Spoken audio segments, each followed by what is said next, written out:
Andrew here, Sterilizer Autoclave Solutions, 704-966-1650, option 3 for free technical support. Okay, so we're going to talk error code C573, steam temp over limit. Steam temperature exceeds 284 during heat up mode. It could be a couple things. One, let's rule out that the office is not running back-to-back cycles. So if you're not even letting the dry mode finish, you're hitting the stop button, opening the door, pulling all your instruments back in, or a new set of instruments and starting it, it could be that the unit is too hot. So we got to, at the very least, complete the dry cycle. So let it dry, pull all your instruments out, then run a cycle. If the problem persists, we got to pay attention to two things. One is if the unit skips the fill mode, and two is if the unit completes the fill mode. If the unit skips the fill mode, once you hit the start button, you'll see it say filling, and then immediately it clicks into sterilize. Either the chamber's full of water already, or we got a couple things malfunctioning. It could be the water level sensor, it could be the ground circuit on the unit. That's how the water level sensor works. There's corrosion and causing it to intermittently fail or fake out the computer that there is actually water in the chamber. We're going to inspect the tray plate and rack.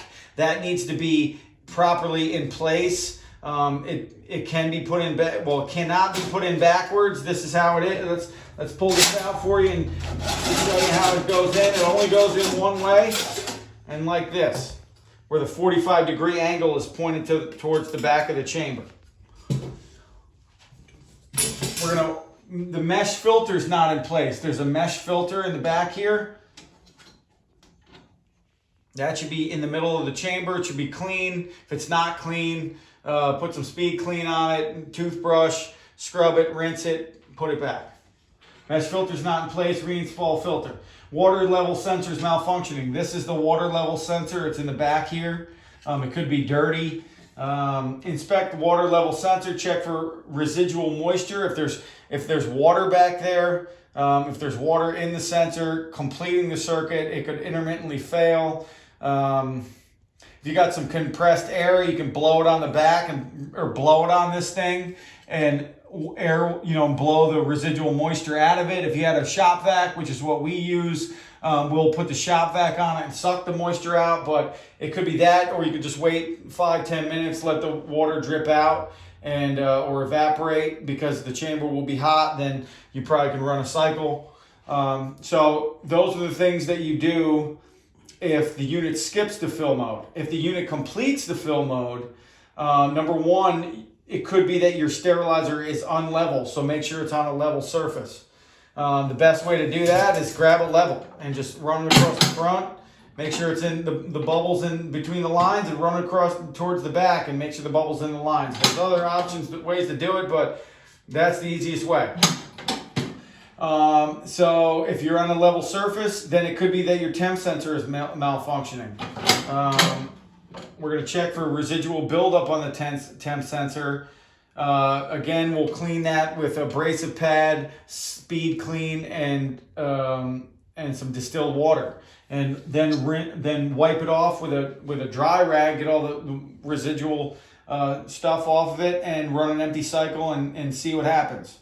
Also, the best way to troubleshoot any of these machines, if they have an error, is just to pull all the instruments out and run an empty cycle with nothing inside of no instruments inside of the unit. Just run an empty cycle like that, empty chamber, make sure your water's full, and run an empty cycle and just watch it. Make sure there's no pressure leaks around the door gasket or the dam gasket. That's going to be a problem.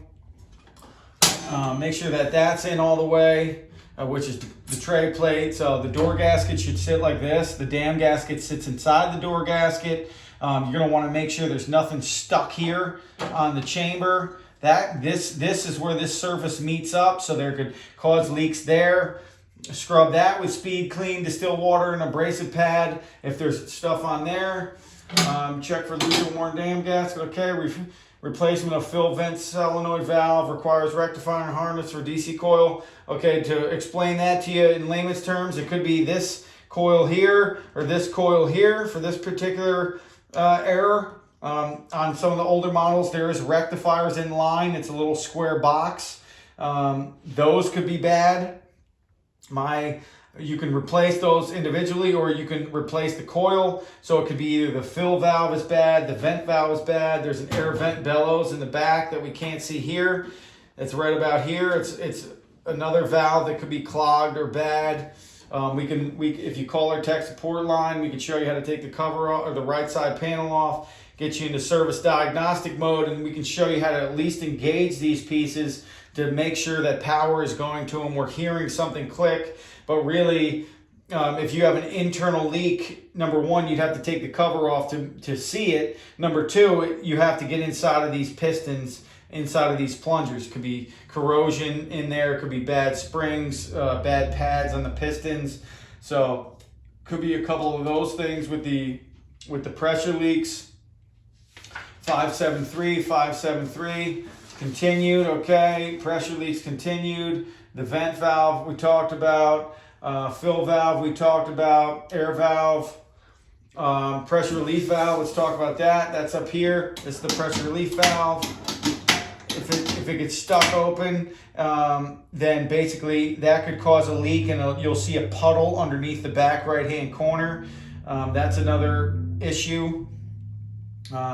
Also, the manifold itself could be leaking. If you see water or rust underneath here, that's bad. Any of the fittings behind it in the back here, underneath the belly of the chamber, there's a fitting. You got heating element fittings. You could have leaks there. At the very least, to run a cycle with the right side panel off and a flashlight, you can see a lot of these areas and reveal if there is some sort of pressure leak or something that we have to kind of dig a little bit deeper into. Outside of that, it's going to talk about the heating element malfunctioning. Inspect heating element. Heating element should lay flat on the bottom of the chamber. Heating element should be free of any flaking pitting. Okay, again, self-explanatory. Heating element should be laying across the bottom of the chamber.